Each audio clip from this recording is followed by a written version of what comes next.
пам'ятаю падіння Берлінського муру, я пам'ятаю, як ми це дивилися цілою родиною по телевізору і їм заздрили. В Україні була своя історія, але, звичайно, оці всі події у світі, які всі знали, вони давали розуміння, що спротив можливий. Пролетаріат показав Компартії червону картку. Мовляв, тікайте звідси. Ми, робітники, не хочемо вас. Поляки вибили радянському ведмедеві зуби. І коли він уже не міг укусити, інші зайнялися власними справами. Якраз йшли радіоактивні хмари той час із Чорнобиля у цьому напрямку, а партійні вожді поводилися так, неначе нічого не трапилося, що нам це є опромінення. Друзі дзвонили з Вільнюса і прощалися. «Ви на очереді. Ми не здадимося, вони нас не сломять. Розкажіть всім».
Поляки ніколи не погоджувалися із результатами Другої світової війни. Ми не погодилися із тим, що наші союзники віддали нас совєтам. Але методом спроб і помилок ми створили ідею. І саме ми, поляки, запустили доміно, яке пробудило всі країни, поневолені радянськими комуністами. Лех Валенса приїхав до Берліна, щоб нагадати Німеччині та всьому світові, що мирні зміни у Східній Європі розпочалися від солідарності. Великий рух до свободи розпочався в Польщі, але він не обмежувався Польщею. Цей рух закінчився падінням Берлінської стіни. Але насправді ми знаємо, що це не закінчилося падінням Берлінської стіни, адже справжнім остаточним акордом був розпад Радянського Союзу в 1991 році. І ще у 1980-му в Польщі вибухнув страйк. Він був організований незалежною профспілкою та увійшов в історію як початок руху «Солідарності». Солідарність, звичайно, величезну роль відігравала. Сім'я моєї дружини була в Катовіцях. Її брат був активним членом Солідарності. Він приїхав до нас в той час, і він загорнув всі газети закликами солідарності з усіма в ковбасу. Польська ковбаса – це ж подарунок найкращий. Я їх читав. Це для мене було, як, знаєте, як джерело якоїсь там кришталево чистої води. Не обійшлося без українського сліду. Приводом для загальнонаціонального вибуху стало незаконне звільнення українки Анни Валентинович у дівоцтві Анни Любчик, кранівниці з Гданська. Потім її назвуть матір'ю солідарності. Польська робітниця Анка Любчик, як виявилося згодом, була дуже важливою фігурою під час солідарності. Але нікому і в голову не прийшло, що вона робила це як українка. Мало хто знав про це. Насправді, наше досягнення – це мирна боротьба аргументами, але їх потрібно було мати і водночас доводити, що комунізм – це погана система. Комунізм вичерпав свої можливості. Він гальмував розвиток в усьому світі. Тому весь світ уже нас підтримував, бо знав, що комунізм – це утопія, яка не дозволяє світові розвиватися. У 1980 році на Гданській корабельні він проводив страйк, особливістю якого була делегітимізація диктатури пролетаріату пролетаріатом. Пролетаріат показав компартії червону картку. Мовляв, тікайте звідси. Ми, робітники, не хочемо вас. Ми стимулювали. Ми відкрили можливості. Тож усі народи побачили, що полякам удалося, що все не так погано. Поляки вибили радянському ведмедеві зуби. І коли він уже не міг укусити, інші зайнялися власними справами.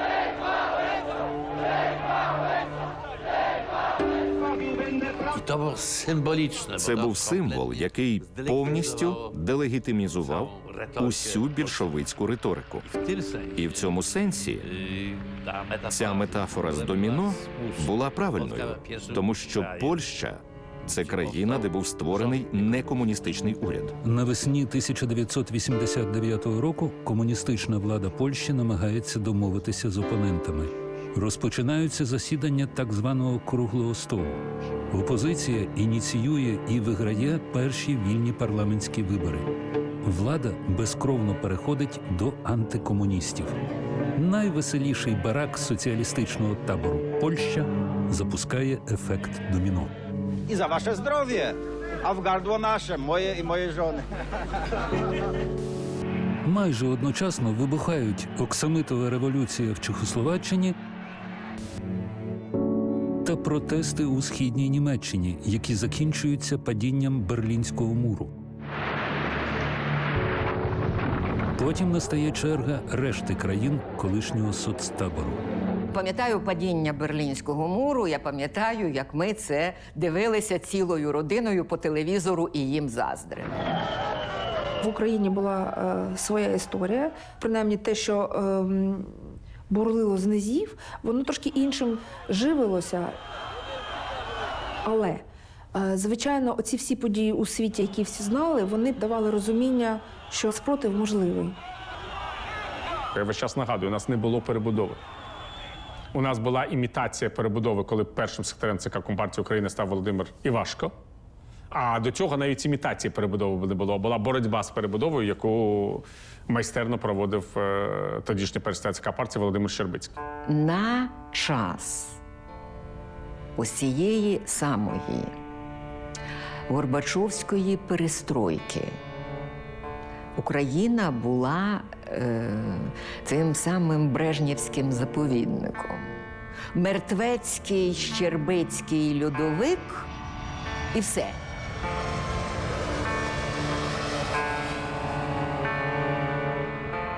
Могло здаватися, що центральноєвропейський ефект доміно запустив в Україні свою ланцюгову реакцію. Одна подія надавала імпульсу наступній. Дедалі більше людей долучалося до хвилі невдоволення режимом. 1989 рік спричинив цунамі подій. Щось зламалося. Українці чомусь вийшли з-під контролю системи. Щербицький льодовик почав танути. Як писав мій друг Лесь Подрянський, щось пробзділося в Датському князівстві. Щось зміниться в цьому всьому. В якому вигляді це буде, ніхто не знав, ніхто не передбачав.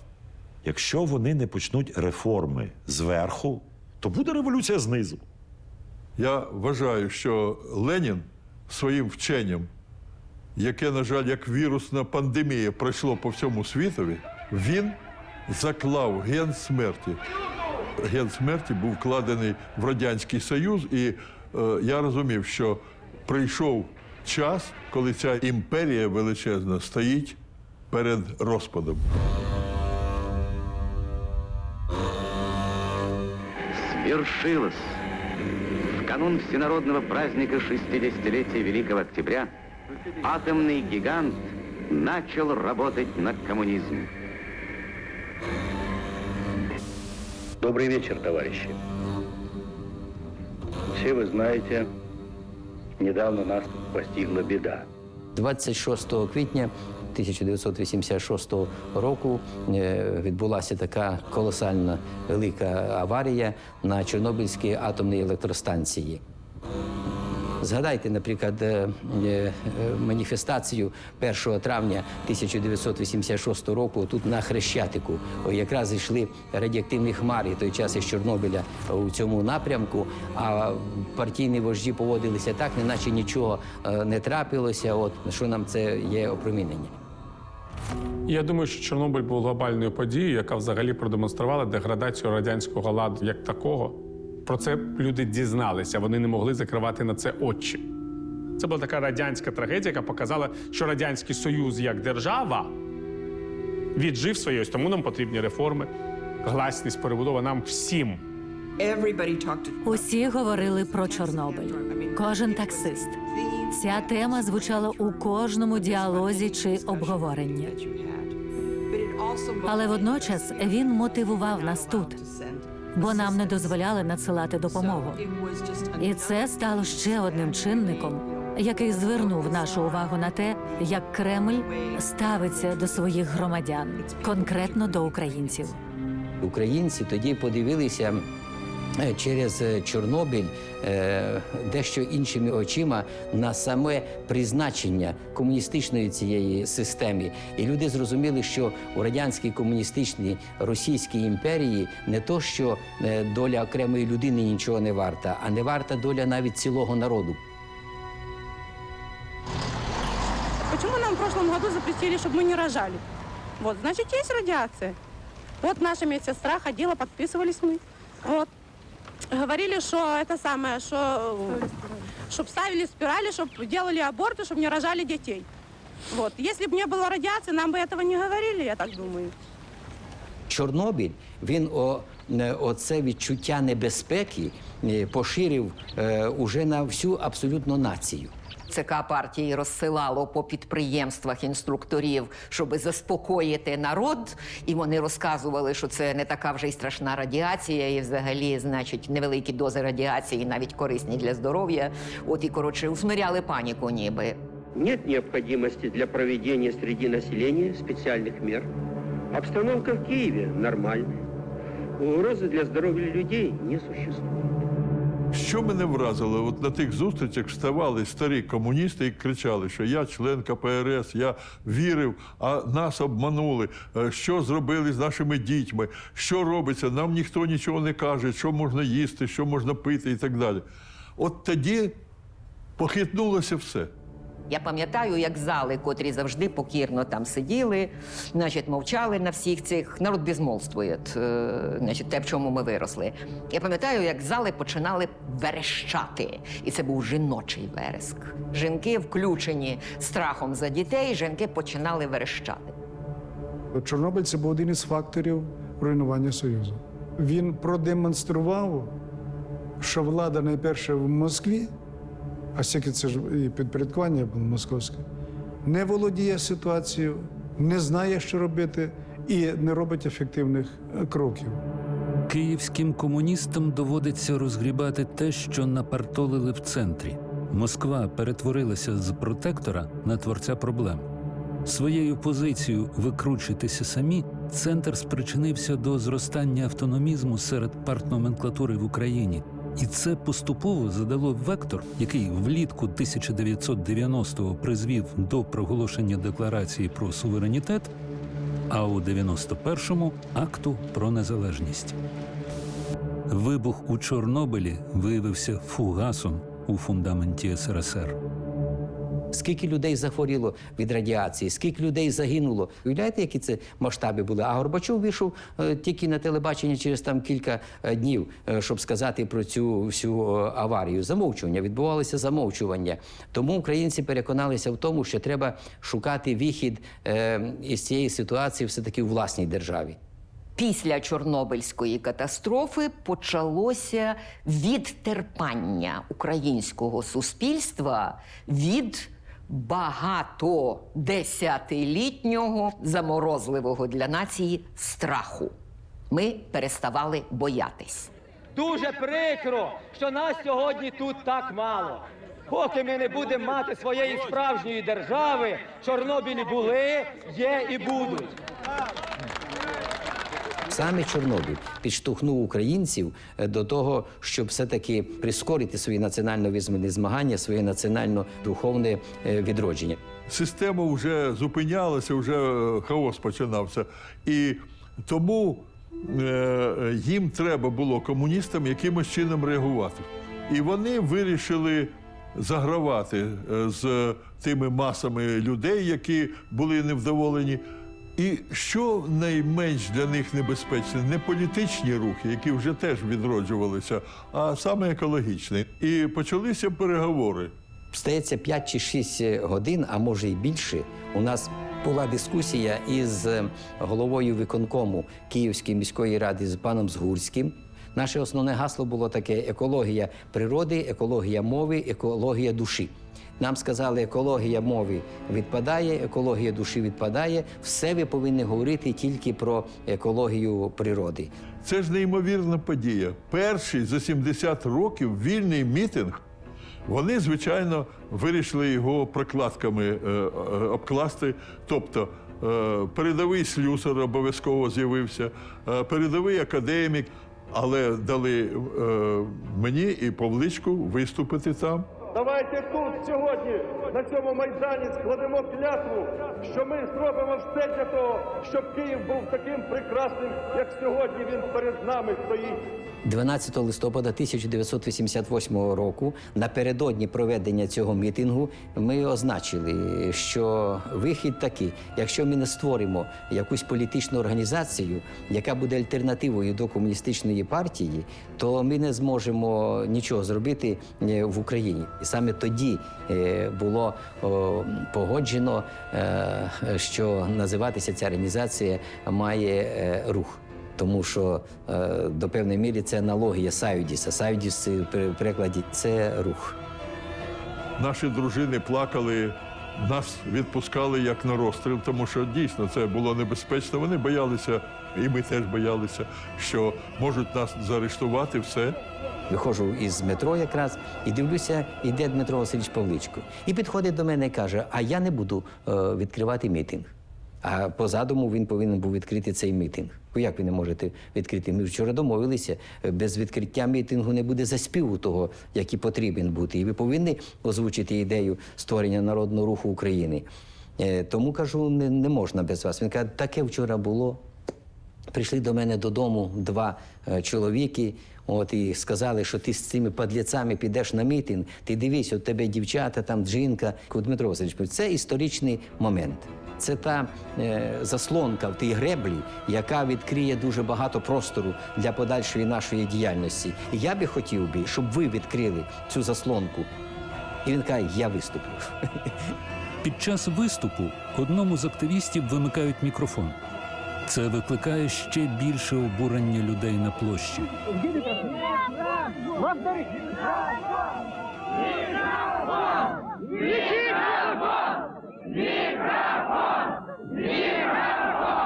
В Україні була одна, єдина, навіть не організація, інституція, яку можна було вважати представником інтересів українського народу, і це була спілка письменників України.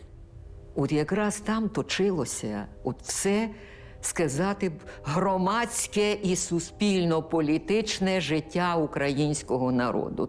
І далі вже пішло, пішов Народний рух за перебудову, і так притулок йому дали, знову ж таки, ось там в спілці письменників, і так от Драч його очолив, і теж не від хорошого життя, бо треба було комусь очолити, просто тому, що спілка письменників була єдиною організацією, яка не була Щербицькою, Совковою, Кагебійською, Промосковською. Крапка.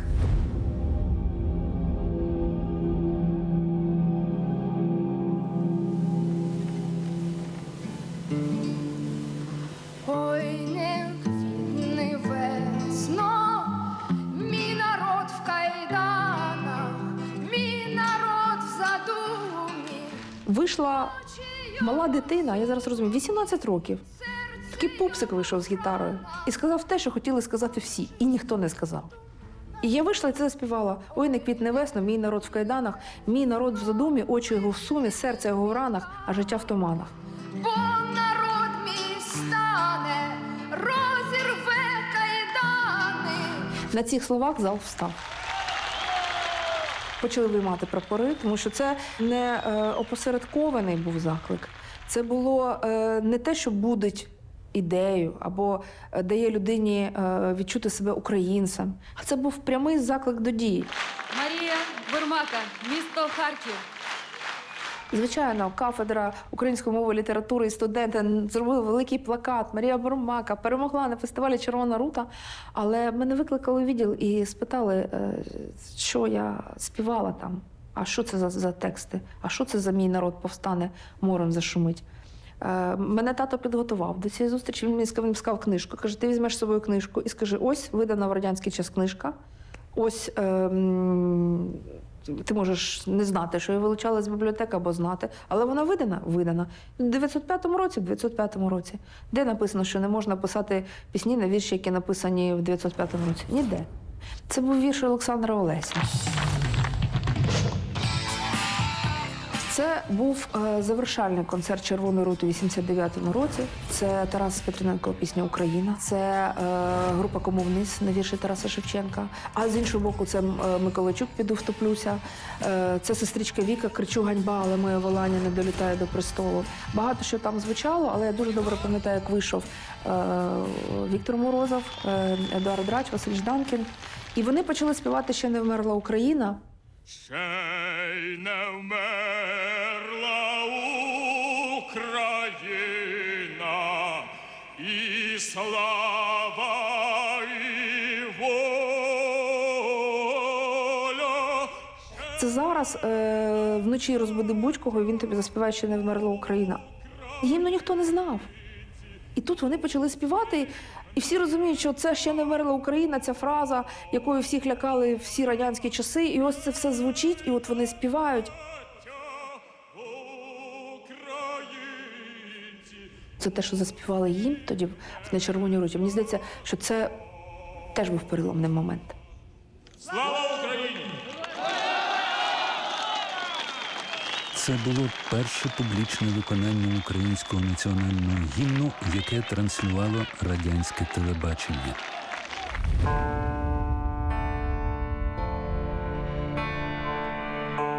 Народний рух України дав три об'єднуючі ідеї. Головною ідеєю це було шукати порятунку у своїй незалежній державі.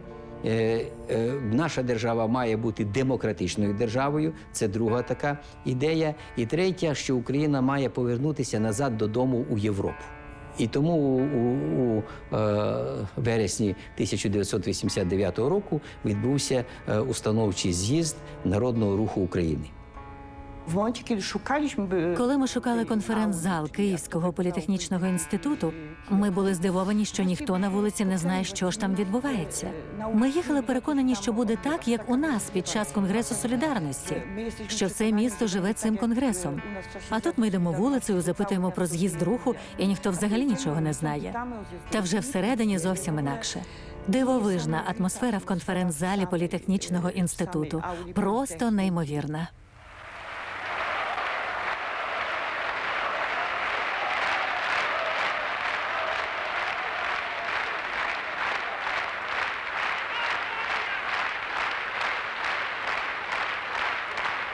Я був у Талліні на першому з'їзді Народного фронту Естонії.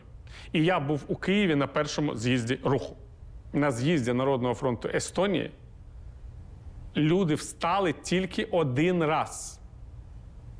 Одна була овація за весь з'їзд. І от кому? Людині, яка сказала, це був селянин, який сказав, що земля естонська має належати тому, хто її оброблює. На з'їзді Народного руху люди і не сідали. Вони аплодували кожній фразі. В такому вони були емоційному стані. Ну, звичайно, українці не естонці, але хоч сядьте, хоч посидьте, будь ласка. І я теж розумів, що за цими емоціями, можливо, не проглядається головної якоїсь ідеї. Ну, окрім ідеї незалежності, хоча її тоді не можна було на першому з'їзді так нормально висловлювати. В залі ідея незалежності, ну, не то, що вона висіла, а вона педалювалася прямо. Виникнення держави як одної з форм соціальної організації визначається розвитком суспільної структурності. Бричевський прямо обґрунтовував, що без української незалежної держави немає перспективи для української нації.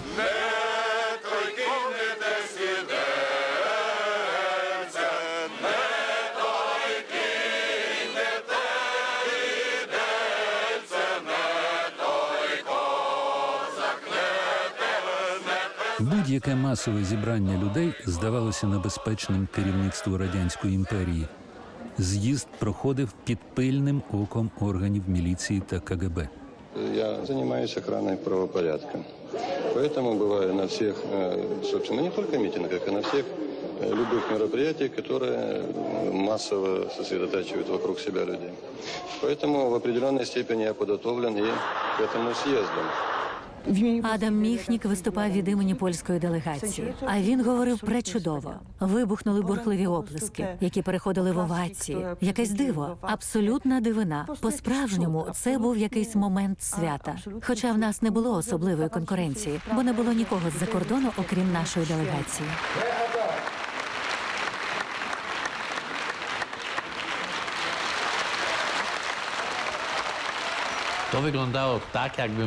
Це виглядало так, ніби я відчув атмосферу першого року солідарності у Польщі, яку живцем перенесли до Києва. Панувало захоплення, що хтось із Польщі приїхав підтримати українську демократію, українську свободу, але ще більше. Це я пам'ятатиму до кінця свого життя. Нехай вам Бог дає силу, нехай доля буде сприятливою, нехай живе вільна, демократична, справедлива Україна. І тоді я отримав бурхливі овації. Як кажуть, стоячи.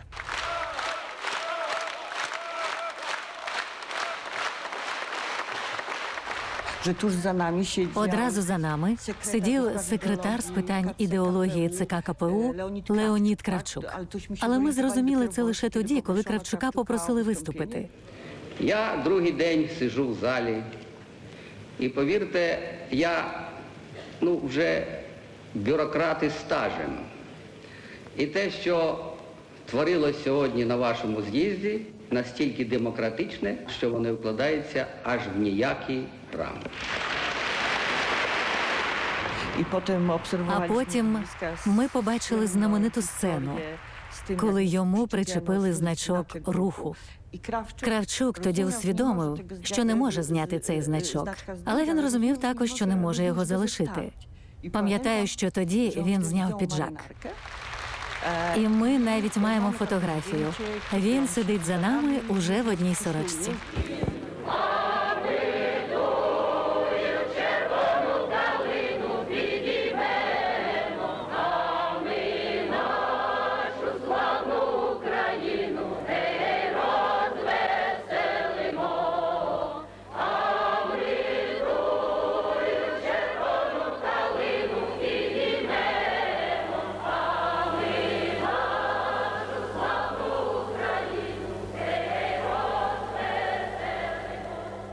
Я дорікаю пасажирам трамваю номер 3 швидкісно, з якого я їхав з Палацу культури Політехнічного інституту додому. Я був з синьо-жовтим значком руху. Весь цей трамвай дивився на мене як на опудало. Цей синьо-жовтий значок був одним з найбільших випробувань в моєму житті. Коли всі ці люди на мене дивилися, м'яко кажучи, несхвально. Звичайні кияни. Я розумів, що я не просто в меншості, я один після цього з'їзду в цьому трамваї. Україномовному в Києві рота розкрити, перепрошую, значить, було наразитися одразу або на селюкування, або, що значно гірше, на підозру в українському буржуазному націоналізмі. І тому, в принципі, так, на дворі ми до середини 80-х, ми, діти україномовних київських родин, ми помалкивали. Сказати фразу «Вільна Україна в Харкові» – це означало відразу, що тебе викликають в певний відділ. Відразу буржуазний націоналізм. Вишиванка – буржуазний націоналізм. Мій тато вступав в аспірантуру, і в нього були вуса, йому сказали, у вас вуса, буржуазний націоналізм. Тато казав, ми будемо носити вишиті сорочки, вишиванки, щоб бачили, що Харків – українське місто. Все було формою протесту. Тобто ми ходили в вишитих сорочках, розмовляли українською мовою для того, щоб інші всі люди розуміли, що Харків – це українське місто. Коли було створено товариство української мови імені Тараса Григоровича Шевченка, ми в управлінні внутрішніх справ створили осередок української мови. На другий день запросив Мисніченко, каже, а що ви там робили? Чого ви там співали? Чи українською мовою? Я кажу, ну, українською мовою я вдома говорю з мамою. І закінчив українську школу, і інженерно-економічний інститут працював теж на українській мові. Ну, вас можуть не поняти, він каже. Я говорю, ви знаєте, а персонал управління внутрішніх справ зрозумів. Масово пішли записуватися в Товариство державної мови. Я не зафіксувала цього моменту, коли юрби почали скандувати незалежність.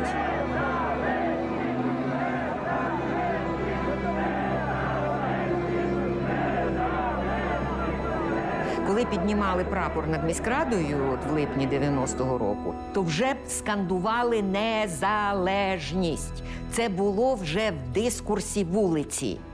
Ліворуч чи праворуч від міської ради все було в людях. Люди сиділи на тролейбусах, люди сиділи на стовпах цих електричних, люди сиділи на деревах, як от птахи. І це все дихало такою великою радістю. Столиця вже підняла цей прапор, це вже зовсім інша була атмосфера. Це була, можливо, чисельно найбільша київська маніфестація.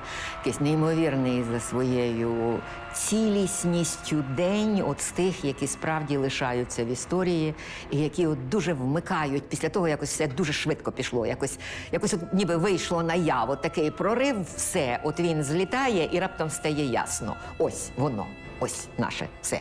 От столиця під жовто-блакитним прапором. Все.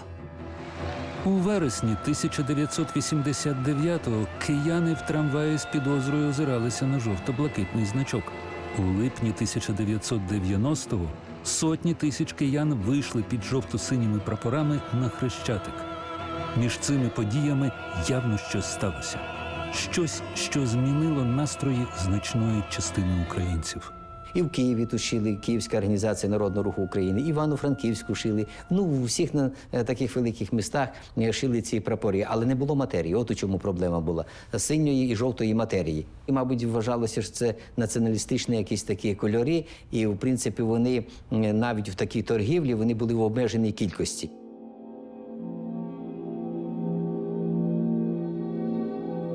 Ланцюг злуки, відчуття єднання, відчуття того, що Західна Україна і Східна Україна – це одне ціле, відчуття тактильне, тобто всі трималися справді за руки, і відчуття того, що Україна єдина, неподільна і велика.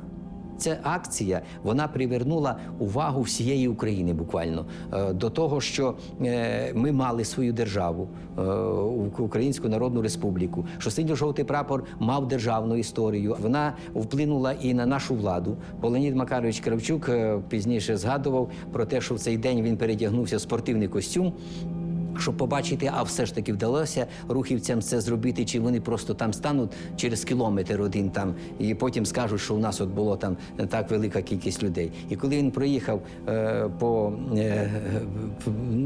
Брест-Литовському проспекту, туди аж далі за Київ, і побачив, що люди стоять плече в плече, тримаються за руки, він сказав, що подумав, що так все, нічого вже не зробиш із цим рухом, із цими новими часами. Було ще одне призначення цього ланцюга – це перевірити мобілізацію сил демократичних до виборів, які мали відбутися у березні 1990 року. І люди були зорганізовані, і тому на виборах у березні 90-го року була зруйнована монополія комуністичної партії. Як результат виборів до Верховної Ради, входження великої потужної групи, яка потім стала Народною Радою, ми добилися прямої трансляції Верховної Ради. Господи, «Рабиня Ізаура» і інші серіали відпочивають. Наші люди сиділи днями і ночами, дивилися і слухали. Нас знали як кіногероїв, як акторів. Колосальний поштовх у підживленні ідеї незалежності отримала після повернення із таборів мордовських наших політв'язнів В'ячеслава Чорновола, братів Горенів, Ірини Калинець, Левка Лук'яненка. У 1961 році за свої переконання, що в Україні потрібна незалежність, Левко Лук'яненко був засуджений до вищої міри покарання – розстрілу. Смертну кару замінили на 15 років таборів. Потім Лук'яненка вдруге засудили за правозахисну діяльність і ще на 10 років. Разом 25 років ув'язнення. Михайло Косів, Танюк Мара, Ярослав Кензер, інші достойники, які прийшли в Брежнівські і Хрущовські тюрми. Більше 100 чоловік, які представляли демократичні партії, утворили опозицію у Верховній Раді, яка називалася Народна Рада тоді. І це змінило абсолютно весь політичний клімат у самій Україні. З їхньою появою, з поверненням, у нас почали створюватися різні громадські, молодіжні і політичні організації. Це і Товариство Лева, яке було просвітницьку роботу, це і Просвіта розпочала свою роботу, це Українська Гельсінська спілка. Тобто активізувалося це громадське життя, в центрі котрої була ідея незалежної української держави.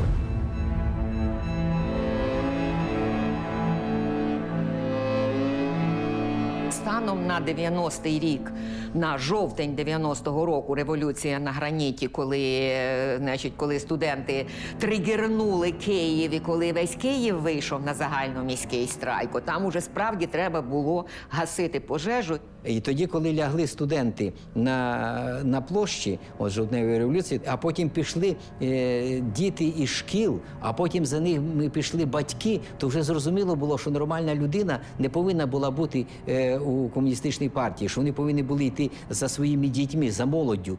Ми всі розуміємо, що це тільки початок боротьби, і що ми будемо боротись далі. І тому я хочу закликати всі школи, які ще не приєднались до нас, підтримати студентський рух і рух за незалежність України.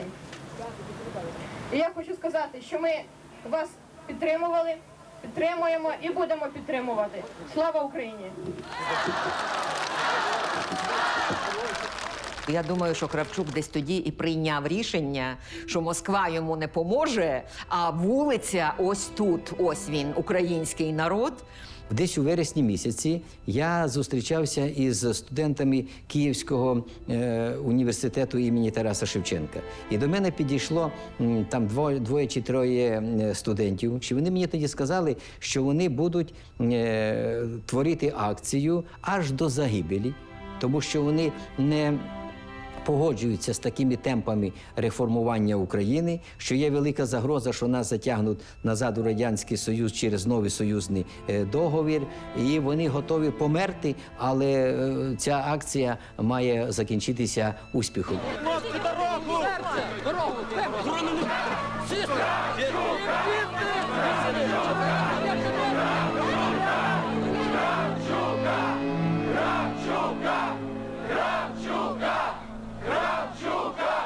Всі гасла, які були на студентській революції на граніті, для мене були дуже важливими, тому що всі розуміли, що Україна має бути незалежною, Україна не має бути в Союзі. Тобто не має бути союзного договору. Там ще були дуже важливі вимоги, що українські хлопці повинні служити на території України, а значить, не в Афганістані. А що наші хлопці там роблять? Що наші оце почуття чужої землі і своєї землі.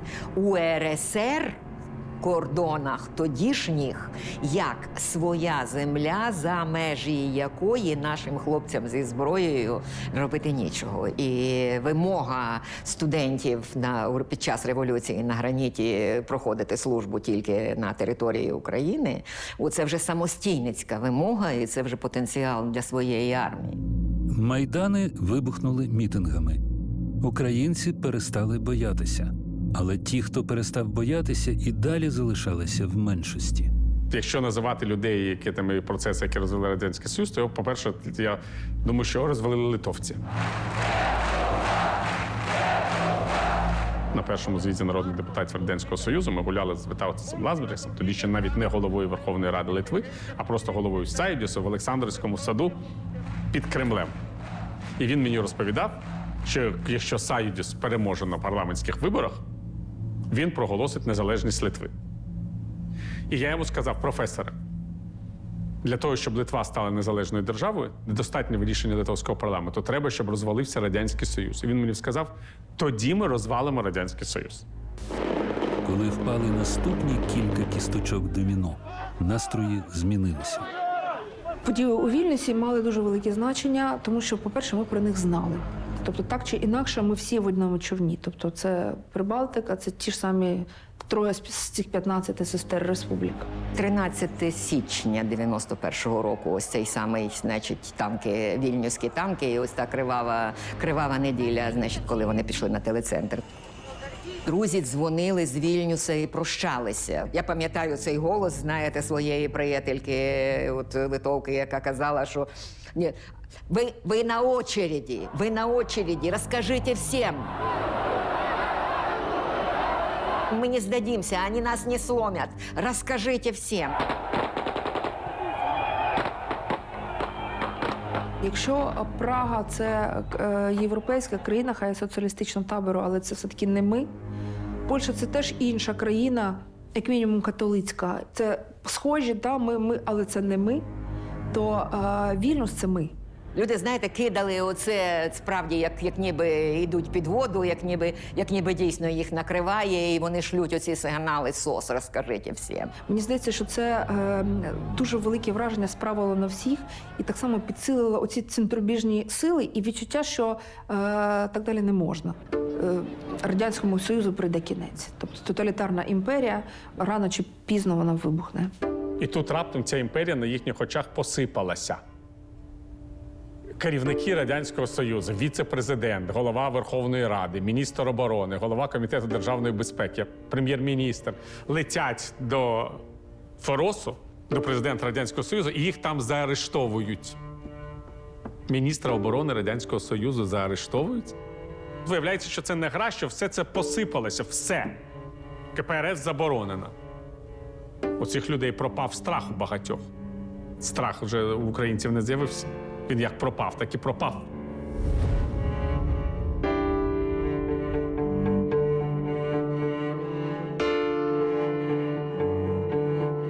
Напередодні надзвичайної сесії парламенту Народна Рада доручає написати ключовий документ Левку Лук'яненку та Леонтію Сандуляку. Важливою була кожна деталь. Як назвати документ? Закон? Лук'яненко перекреслює. Закон можна скасувати іншим законом. Універсал? Комуністів шлях трафить від будь-яких натяків на діяльність буржуазно-націоналістичної Центральної Ради. Замить осяяння. Акт.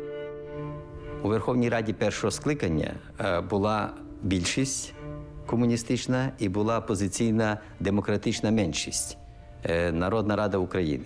Ми тоді не сідали таким чином, що меншість в одній стороні, а більшість в іншій стороні. Розташування в залі відбувалося за делегаціями від областей.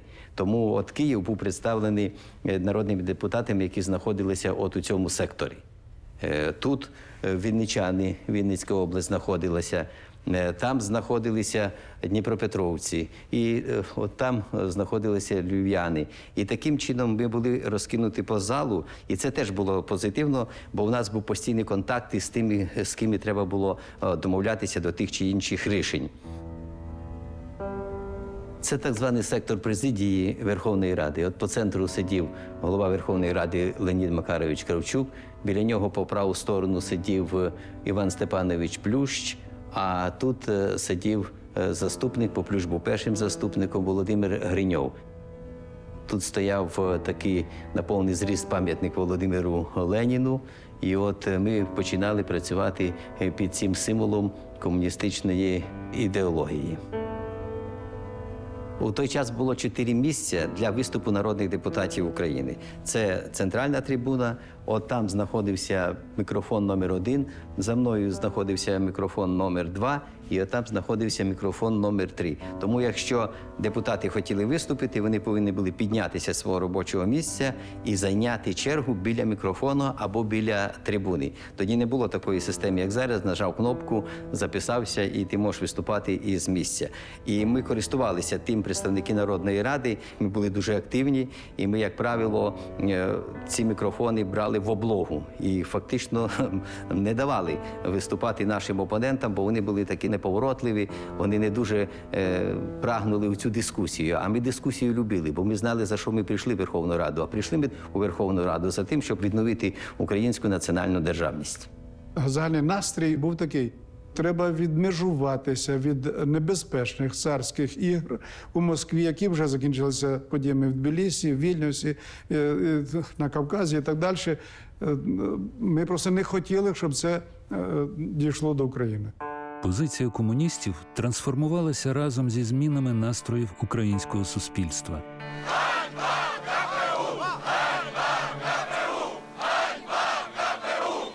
Частина комуністів прийняла рішення голосувати за незалежність іще 23 серпня 1991 року.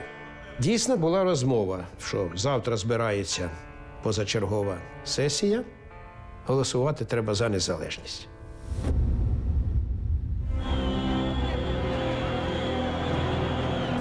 От прогавили в черговий раз можливість оголосити незалежність, сказала Забужко, і пішла за письмовий стіл. І хотів у цей момент виступити перший секретар Комуністичної партії України Станіслав Гуренко, але так швидко завівся і так накинувся на нього.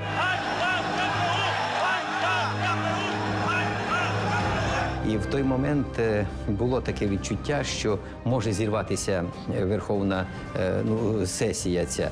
І тут на засіданні Народної Ради з'являється член Народної Ради Володимир Борисович Жираньов. Без преследования коммунистов мы не можем голосовать ни один акт о независимости.